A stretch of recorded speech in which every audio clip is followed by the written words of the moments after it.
తిమ్మయ్య, రత్తయ్య. ఒకసారి తెనాలి రామలింగ కవి పొరుగుదేశం వెళ్ళాడు.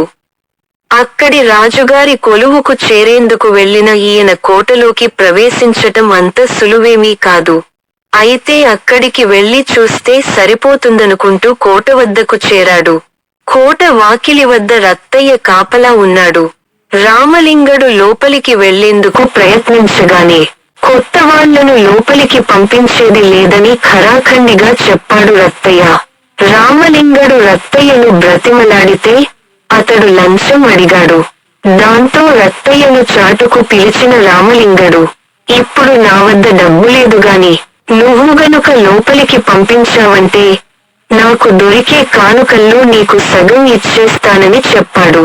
సగం వాటా ఇస్తానని చెప్పడంతో ఆశపడ్డ రత్తయ్య రామలింగడిని లోపలికి పంపించాడు.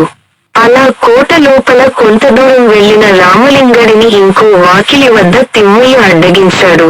అయ్యా, రాజుగారిని చూడాలని ఆయన అనగానే కొత్తవాళ్లను లోపలికి పోనీయమని అన్నాడు తిమ్మయ్య. ఇక్కడ కూడా రత్తయ్యకు చెప్పినట్లుగానే చెప్పడంతో రామలింగడిని లోనికి పంపించాడు.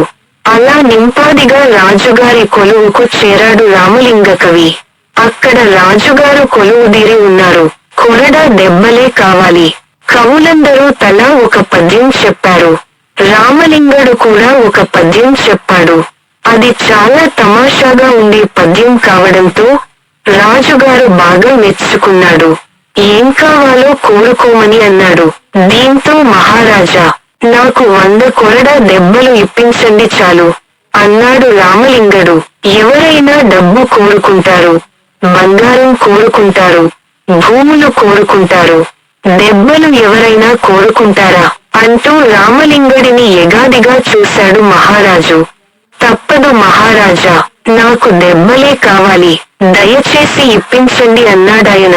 పిచ్చివాడులా ఉన్నాడని అనుకున్న మహారాజు సరే కొట్టండి అని భటులను ఆజ్ఞాపించాడు.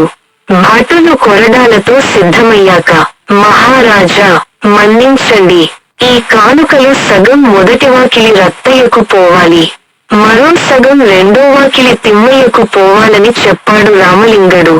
ఆ ఒప్పందంతోనే వాళ్ళిద్దరూ తనను కోటలోపలికి పంపించారని, పాపం వాళ్లను మోసం చేయడం తనకు ఇష్టం లేదని అన్నాడు. దాంతో మహారాజుకి అసలు కథ అర్థమయ్యింది.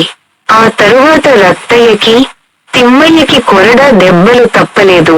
రామలింగడికి మాత్రం మంచి కానుకలు, రాజుగారి కొలువులో చోటు దొరికింది.